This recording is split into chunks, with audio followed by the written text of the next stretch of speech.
7 కార్పొరేషన్లు 116 మున్సిపాలిటీల కోసం ఎన్నికలు నిర్వహిస్తున్నారు. ఇక ఉదయం 7 గంటలకి పోలింగ్ అయితే ప్రారంభం అయిపోయింది. మరోపక్క అటు మాక్ పోలింగ్ కూడా అటు ముందస్తుగానే చేయడం అయితే జరిగింది. అయితే పోలింగ్ సాయంత్రం 5 గంటల వరకు జరుగుతుంది. ఈ రీపోలింగ్ ఒకవేళ అవసరం అయితే గనక 12వ తేదీన అంటే రేపు నిర్వహిస్తారు. ఎన్నికల కోసం భారీ ఏర్పాట్లు అయితే చేసింది రాష్ట్ర ఎన్నికల సంఘం. అటు లోపల బయట వెబ్ కాస్టింగ్ ఏర్పాట్లు కూడా జరిగింది. మరోపక్క అటు సమస్యాత్మక కేంద్రాల్లో BNSS సెక్షన్ ప్రకారం కూడా అక్కడ ఏదైతే ఏర్పాట్లు అయితే చూసి పోలీసులు అయితే విధుల్లో ఉన్నారు.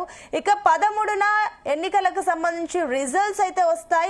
ఇక 16న మేయర్ల ఎన్నిక ఉంటుంది. ఆ తర్వాత డిప్యూటీ మేయర్ల ఎన్నిక కూడా ఉండబోతుందని చెప్పొచ్చు. మొత్తం మీద అయితే తెలంగాణలో అయితే అటు 7 గంటలకైతే పోలింగ్ స్టార్ట్ అయిపోయింది. ప్రస్తుతం అయితే ప్రశాంతంగానే కొనసాగుతుందని చెప్పాలి తెలంగాణ రాష్ట్ర వ్యాప్తంగా. సత్తుపల్లి మున్సిపాలిటీలో ఫస్ట్ టైం ఓట్ వేసాను సార్. మీరందరూ కూడా వచ్చి ఈ ఓటును సద్వినియోగం చేసుకోవాల్సిందిగా కోరుచున్నాను సార్. ఓటు మనందరికీ చాలా ప్రాముఖ్యమైనది. ఓటును ఎవరు వేస్ట్ చేసుకోకుండా ఓటు ఉన్న ప్రతి ఒక్కరూ వచ్చి ఓటు వేయవలసిందిగా కోరుచున్నాను. నేను సత్తుపల్లి మున్సిపాలిటీలో ఫస్ట్ టైం ఓట్ వేసాను సార్. మీరందరూ కూడా వచ్చి ఈ ఓటును సద్వినియోగం చేసుకోవాల్సిందిగా కోరుచున్నాను సార్. ఓటు మనందరికీ చాలా ప్రాముఖ్యమైనది. ఓటును ఎవరు వేస్ట్ చేసుకోకుండా ఓటు ఉన్న ప్రతి ఒక్కరూ వచ్చి ఓటు వేయవలసిందిగా కోరుచున్నాను. ఓటు హక్కు అనేటటువంటిది ప్రతి ఒక్కరూ వినియోగించుకోవాలని చెప్పి కోరుతా ఉన్నా. ముఖ్యంగా గ్రామాల ప్రాంతాల వాళ్ళేమో మేము ఓటు వేయకపోతే మేము చనిపోయినామనే విధంగా భావిస్తారు.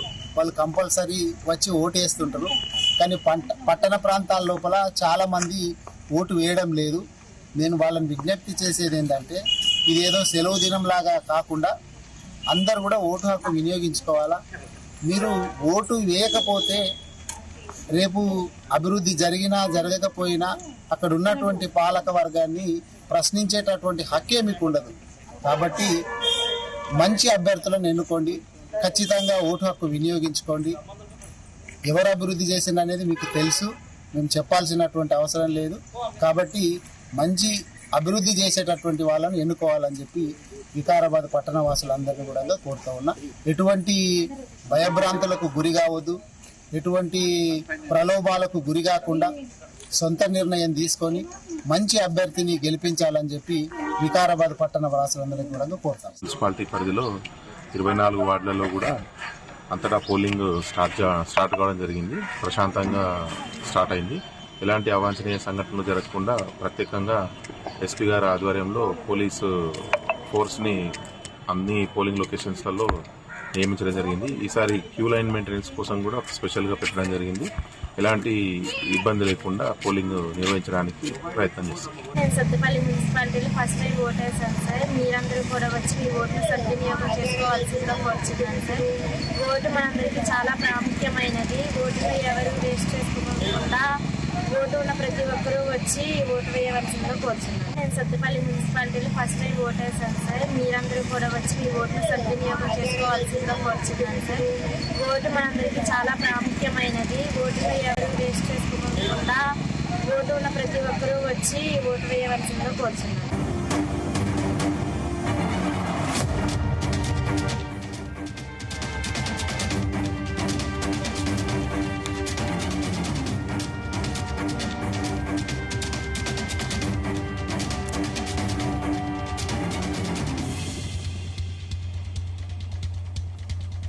ఇక తెలంగాణలో మున్సిపల్ ఎన్నికలైతే జరుగుతున్నాయి. 7 కార్పొరేషన్లు 116 మున్సిపాలిటీల కోసం ఎన్నికలు నిర్వహిస్తున్నారు. ఉదయం 7 గంటలకు ప్రారంభమైన పోలింగ్ సాయంత్రం 5 గంటల వరకు జరుగుతుంది. రీపోలింగ్ అవసరం అయితే రేపు అంటే 12వ తేదీన నిర్వహిస్తారు.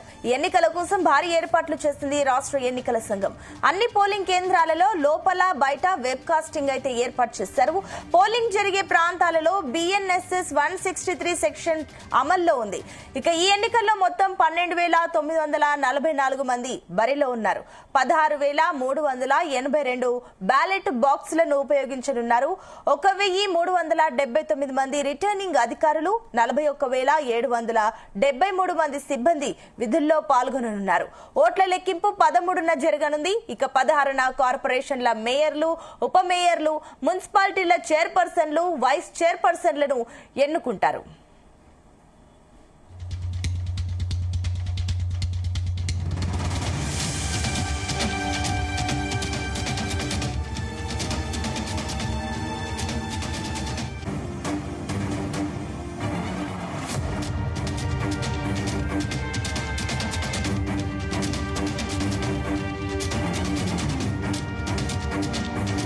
మున్సిపాలిటీ పరిధిలో 24 వార్డులలో కూడా అంతటా పోలింగ్ స్టార్ట్ కావడం జరిగింది. ప్రశాంతంగా స్టార్ట్ అయింది. ఎలాంటి అవాంఛనీయ సంఘటనలు జరగకుండా ప్రత్యేకంగా ఎస్పీ గారి ఆధ్వర్యంలో పోలీసు ఫోర్స్ని అన్ని పోలింగ్ లొకేషన్స్లలో నియమించడం జరిగింది. ఈసారి క్యూ లైన్ మెయింటెనెన్స్ కోసం కూడా స్పెషల్గా పెట్టడం జరిగింది. ఎలాంటి ఇబ్బంది లేకుండా పోలింగ్ నిర్వహించడానికి ప్రయత్నం చేస్తాం.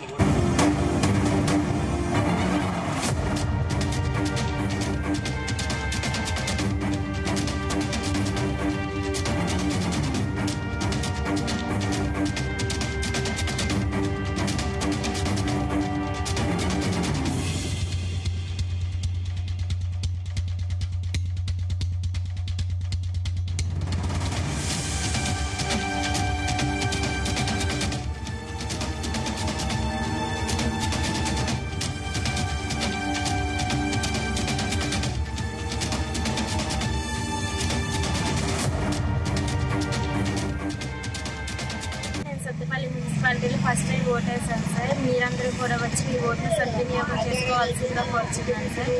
ఓటు మనందరికీ చాలా ప్రాముఖ్యమైనది. ఓటును ఎవరు వేస్ట్ చేసుకోకుండా ఓటు ఉన్న ప్రతి ఒక్కరూ వచ్చి ఓటు వేయవలసిందిగా కోరుచున్నాను. నేను సత్తుపల్లి మున్సిపాలిటీలో ఫస్ట్ టైం ఓటేసాను సార్. మీరందరూ కూడా వచ్చి ఈ ఓటును సద్వినియోగం చేసుకోవాల్సిందిగా కోరుచున్నాను సార్.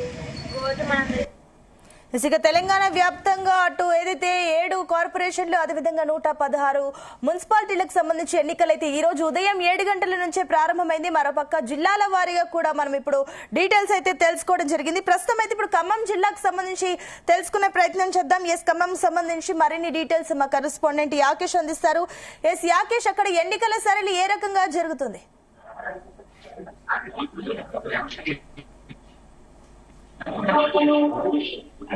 యాకేష్, ఖమ్మం ఆది మున్సిపాలిటీలో కూడా మున్సిపల్ ఎన్నికలు ఖమ్మం జిల్లా వ్యాప్తంగా 5 మున్సిపాలిటీల్లో కూడా పోలింగ్ ప్రారంభమైంది. ఈ నేపథ్యంలో ఉదయం 7 గంటలకు ప్రారంభమైనటువంటి పోలింగ్ కు ఓటర్లు పెద్ద ఎత్తున కూడా క్యూ కడుతున్నటువంటి పరిస్థితి. చిన్న పిల్లలను వేసుకుని కూడా తల్లులు పోలింగ్ కేంద్రానికి ఓటు హక్కు వినియోగించుకుంటున్నటువంటి పరిస్థితి చూస్తున్నాము. అట్లాగే వృద్ధులు కూడా తమ ఓటు హక్కు వినియోగించుకోవడం కోసం వీల్ చైర్ లో ఇబ్బందులు పడకుండా కూడా పోలింగ్ కేంద్రానికి వచ్చి తమ ఓటు హక్కు వినియోగించుకుంటున్నటువంటి పరిస్థితి అయితే కనిపిస్తా ఉంది. ఉదయం పూటనే కూడా భారీగా కూడా ఓటర్లు పోలింగ్ కేంద్రాలకు బారులు తీరుతున్నటువంటి పరిస్థితి చూసుకోవచ్చు. ఖమ్మం జిల్లాలో మొత్తం 5 మున్సిపాలిటీలు ఉంటే దాదాపు 1,43,320 మంది ఓటర్లు ఓటు హక్కు వినియోగించుకుంటున్నారు. ఇందులో పురుషులు 68,000 మంది ఉండగా మహిళలు మాత్రము 74,000 మంది మహిళా ఓటర్లు తమ ఓటు హక్కు వినియోగించుకోనున్నారు. 5 మున్సిపాలిటీలకు సంబంధించి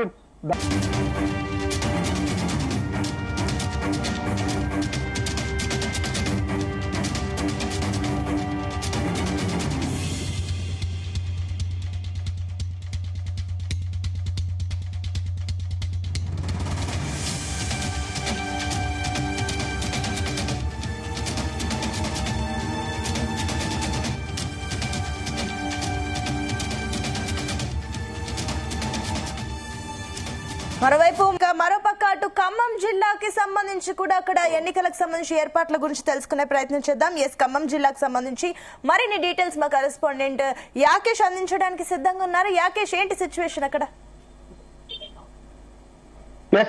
గుడ్ మార్నింగ్. తెలంగాణ వ్యాప్తంగా మున్సిపల్ ఎన్నికలు చాలా ప్రశాంతంగా కొనసాగుతున్నాయి. ఈ నేపథ్యంలోనే ఖమ్మం జిల్లా వ్యాప్తంగా కూడా ఉన్నటువంటి 5 మున్సిపాలిటీలు కూడా చాలా ప్రశాంతమైనటువంటి వాతావరణంలో పోలింగ్ ప్రారంభమైంది. ఉదయం 7 గంటలకు ప్రారంభమైనటువంటి పోలింగ్ కు ఓటర్లు పెద్ద ఎత్తున కూడా బారులు తీరుతున్నటువంటి పరిస్థితి కనిపిస్తా ఉంది. ఉదయం పూట చంటి బిడ్డలతోటి తల్లులు ఆ పోలింగ్ కేంద్రానికి వచ్చి తమ ఓటు హక్కు వినియోగించుకున్నారు. వృద్ధులు కూడా ఉదయం పూటనే వచ్చి ఓటు హక్కును వినియోగించుకుంటున్నటువంటి పరిస్థితి కనిపిస్తా ఉంది. అట్లాగే కొత్తగా ఓటు హక్కు వచ్చినటువంటి యువత కూడా పెద్ద సంఖ్యలో కూడా పోలింగ్ కేంద్రాలకు తరలి వస్తున్నటువంటి సిచ్యువేషన్ అయితే ఖమ్మంలో కనిపిస్తా ఉంది. మొత్తం ఖమ్మం జిల్లా వ్యాప్తంగా 5 మున్సిపాలిటీల్లో దాదాపు 1,43,000 మందికి పైగా కూడా ఓటర్లు ఉండగా దాదాపు ఇందులో పురుషులు 68,000 మందికి పైగా కూడా పురుషులు ఉన్నారు. స్త్రీలు మాత్రం 74,000 మంది ఉండగా అభ్యర్థులు 415 మంది అభ్యర్థులు ఎన్నికల బరిలో నిలిచినటువంటి పరిస్థితి. ఇక వైరాలో 20 వార్డులు ఉండగా 24,689 మంది ఓటర్లు ఇక్కడ ఓటు హక్కు వినియోగించుకోనున్నారు. ఎదులాపురంలో అతిపెద్ద మున్సిపాలిటీ జిల్లాలోనే 32 వార్డులు ఉండగా దాదాపు 45,000 మందికి పైగా కూడా ఇక్కడ ఓటర్లు ఉన్నటువంటి సిచ్యువేషన్. మధిరాలో 22 వార్డులు ఉండగా 25,000 మంది పైగా కూడా ఓటర్లు ఓటు హక్కును వినియోగించుకోనున్నారు. ఇక సత్తుపల్లిలో 23 వార్డులు ఉండగా దాదాపుగా 28,000 మంది పైగా కూడా ఇక్కడ ఓటు హక్కు వినియోగించుకుంటున్నటువంటి పరిస్థితి. కల్లూరులో దాదాపు 20 వార్డులు ఉండగా మొత్తం 18,000 మంది పైగా కూడా ఓటర్లు తమ ఓటు హక్కు వినియోగించుకుంటున్నారు. ప్రస్తుతం ఇంకా పోలింగ్ కొనసాగుతున్నటువంటి నేపథ్యంలో చాలా ప్రశాంతమైనటువంటి పోలింగ్ కొనసాగుతుంది. దాదాపు ఎక్కడ అవాంఛనీయ ఘటనలు చోటు చేసుకోకుండా సమస్యాత్మక ప్రాంతాలను గుర్తించినటువంటి పోలీసులు ఆ ప్రాంతాల్లో పోలీసు భద్రతా చర్యలు చేపడుతున్నారు. మొత్తం 144 సెక్షన్ విధించినటువంటి పోలీసులు నిత్యం పర్యవేక్షణ చేస్తున్నారు. వెబ్ కాస్టింగ్ ద్వారా కూడా ఈ పోలింగ్ ప్రక్రియ కొనసాగుతున్నటువంటి నేపథ్యంలో ఈ జిల్లా collector Anudeep, police commissioner Sunil Dutt కూడా ఎప్పటికప్పుడు పరిస్థితిని సమీక్షిస్తున్నటువంటి పరిస్థితి.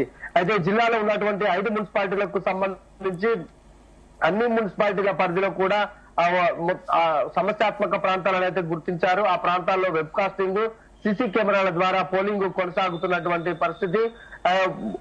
పోలింగ్ కేంద్రానికి తరలి వచ్చేటువంటి ఓటర్లు ఏదైనా ప్రభుత్వం సూచించినటువంటి 14 కార్డుల్లో ఏదో ఒక గుర్తింపు కార్డు, ఆధార్ సహాతో ఏదో ఒక గుర్తింపు కార్డు తీసుకొని వచ్చి ఓటు హక్కు వినియోగించుకోవాలని సూచించారు. ఓటింగ్ శాతం పెరగడం కోసం జిల్లా అధికార యంత్రాంగం కూడా చర్యలు మొదటి నుంచి కూడా చేపట్టింది. అందులో భాగంగా ప్రభుత్వం ఈ రోజు సెలవులు కూడా ప్రభుత్వ ప్రైవేట్ సంస్థలకు సెలవులు కూడా ప్రకటించింది. కార్మికులంతా కూడా వచ్చి ఓటు హక్కు వినియోగించుకుంటున్నటువంటి పరిస్థితి ప్రస్తుతం కనిపిస్తా ఉంది. సాయంత్రం 5 గంటల వరకు జరిగేటువంటి ఈ పోలింగ్ లో ప్రస్తుతం అభ్యర్థులంతా కూడా హేమహేమీగా ప్రచారం చేసుకున్నారు. హోరాహోరీగా ప్రచారం జరిగినటువంటి నేపథ్యంలో గెలుపుపై ఎవరికి వారే ధీమాగా ఉన్నారు. ప్రధానంగా కాంగ్రెస్, బీఆర్ఎస్ కు సంబంధించినటువంటి అభ్యర్థులు భారీగా ప్రచారం చేసుకున్నారు. నిన్న మనం చూసుకున్నాము పోలింగ్ కేంద్రానికి తరలించడానికి నానా పాటలు కూడా అభ్యర్థులు పడినటువంటి సందర్భం కనిపించింది. హైదరాబాద్ లేదా బెంగళూరు ఇతర ప్రాంతాల్లో ఉన్నటువంటి చాలా మంది ఓటర్లను కూడా ప్రత్యేకమైనటువంటి వాహనాలు ఏర్పాటు చేయడం, లేదంటే వాళ్ళకు ట్రావెల్ కు సంబంధించినటువంటి ఖర్చులు ఇచ్చి కూడా ఓటర్లను ఇప్పటికే ఆయా ప్రాంతాలకు తరలించినటువంటి పరిస్థితి చూసుకున్నాము. పెద్ద సంఖ్యలో కూడా ఈసారి యువత ఓటు హక్కు వినియోగించుకుంటున్నారు. ఇప్పటికే అనేక మంది కూడా యువకులు ఓటు హక్కును వినియోగించుకుంటున్నటువంటి పరిస్థితి కనిపిస్తా ఉంది. ఎక్కడ కూడా భద్రతా పరమైనటువంటి అంశాలు తలెత్తకుండా అయితే పోలీసులు జాగ్రత్త చర్యలు తీసుకున్నారని చెప్పుకోవచ్చు. అభ్యర్థుల గెలుపు ఓటమిల మీద ఈ ఎన్నిక ప్రభావం చూపిస్తుంది కనుక పెద్ద సంఖ్యలో కూడా అటు డబ్బులు కూడా అభ్యర్థులు ఖర్చు పెట్టినటువంటి పరిస్థితి